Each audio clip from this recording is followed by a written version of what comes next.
everybody? Welcome to the stream. How you doing? I got to hang out with Husband again. But Husband is so fucking funny. He's so accidentally funny. I love that guy. I didn't know I'd love that guy because I tend to not have a lot of love for the old school guys because I felt like a lot of them just kind of gave up and then they had egos. Like, you could quit the game if you want, but some of them really were not good at the game, but they left as soon as things got hard. Husband is like on the comeback. He's trying to get good. I got to talk to him after over a decade, years. And he's such a cool guy. He was so happy to be there, so excited to learn, and he's just a cool, funny dude. Times have changed, guys. I have not been practicing.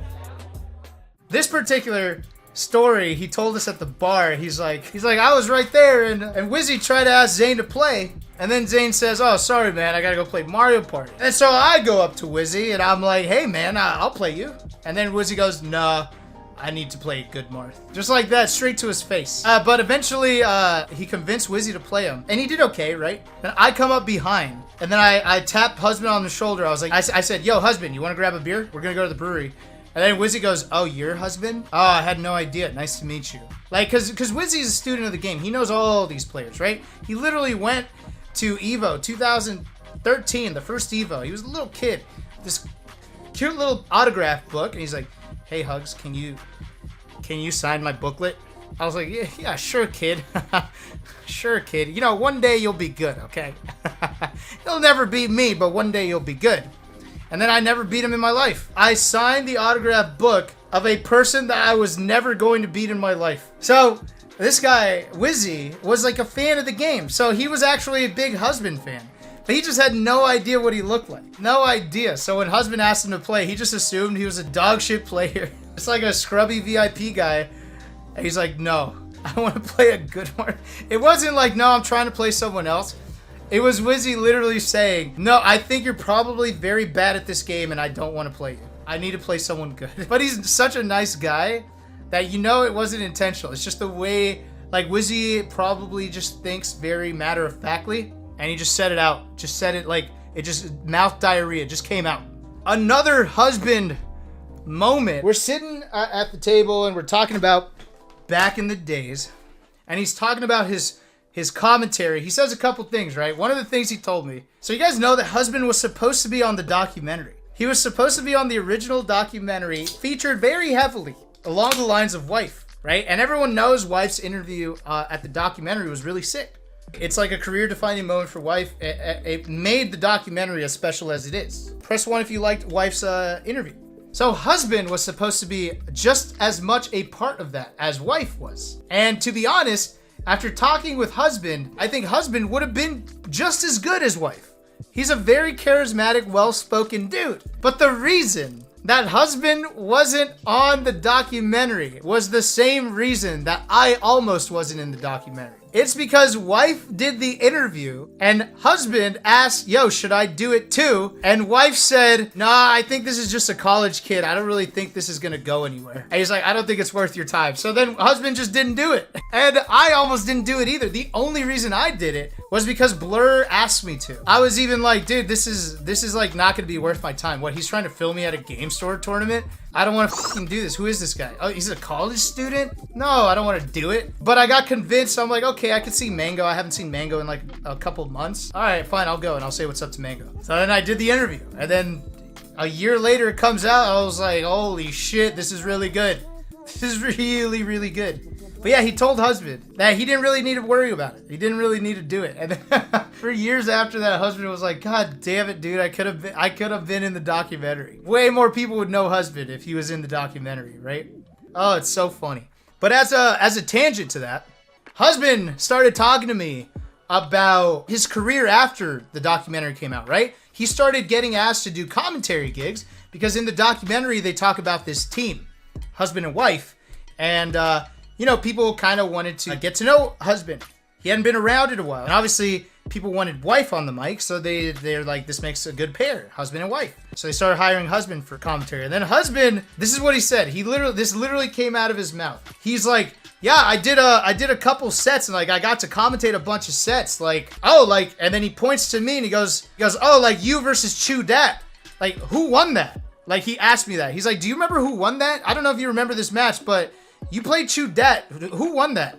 He asked me that, and I look at him, and then the whole table, like, kind of looked at husband. They're like, are you kidding me? They look at husband, they're like, dude. And I look at husband. I was like, you're joking, right? He's like, no, I don't remember who won that. I'm like, you motherfucker. This match was literally the worst match of my career, the worst loss of my career. I'm like, I literally walked out of the venue to a back alley so that I could cry alone after I lost. I cried after I lost this match. I've never been more hurt by losing in my life. He's like, no, I didn't. I'm like, you commentated it. You literally commentated the end. I was like, dude, this video is literally featured in a top 10 countdown of the most painful sets of all time to watch. As number 2, it's the second most painful set to watch because it hurts so much to see someone lose the way he did. And you know who the loser was? It was me. It was me. And you're here asking me if I know who won that game? Oh my God. Wow. You guys want to see that clip real quick? Just so you understand what I'm talking about. So in case you don't know, Smash is always evolving. It's always growing. We just had a 111,000 viewed tournament over the weekend for a 20-year-old game that got played on CRT televisions. Some of you were not even born while CRT televisions were in use. So let me show you the match that I'm talking about. A quick, like, 1-minute video. Because I can't watch the actual video. It is too painful for me. Okay, just so you guys... Look, I'm literally on the thumbnail in big-ass letters over my head saying pain. And husband literally asked me. The guy literally asked me, do I remember who won that? Okay, you guys want to see it? Just that one snippet, okay? The year is 2015. I am currently at that point probably like number 20 in the world. All right, that's the context. And now I'm playing Chudat. All right, check it out. I'll shut up for a little bit. Chudat would have to fight out his final stock with no AI robot to help him wobble. All Hugs had to do was beat the one stock of the low tier in front of him. All he had to do to prevent getting Yeyezed on was hit this edge guard.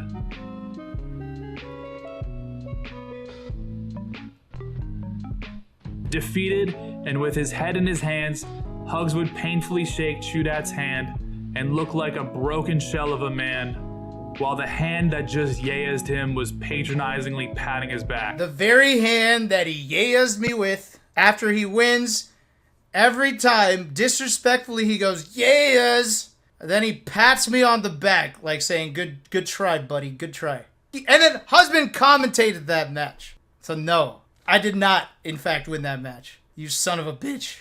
But that's husband in a nutshell. He kept saying really funny, charming, like, shit he should know, but he was just unaware, right? Like, he came up to me. This was the funniest thing. I didn't tweet it yet. I'm going to tweet it right now, actually. Hold up. And then I'm going to show you guys on stream. All right, I'm going to live tweet the story about husband. All right, check this out. We were at a like barcade hanging out, and husband comes up to me with like a meme, right? Husband's a funny guy, right? He ends up posting this meme earlier where he tweets facts are facts, and he uses this meme where it's like Hugo joking about being the old guy at Summit, because if you guys know, I'm very old. I'm a whole 26 years old, totally 26 years old.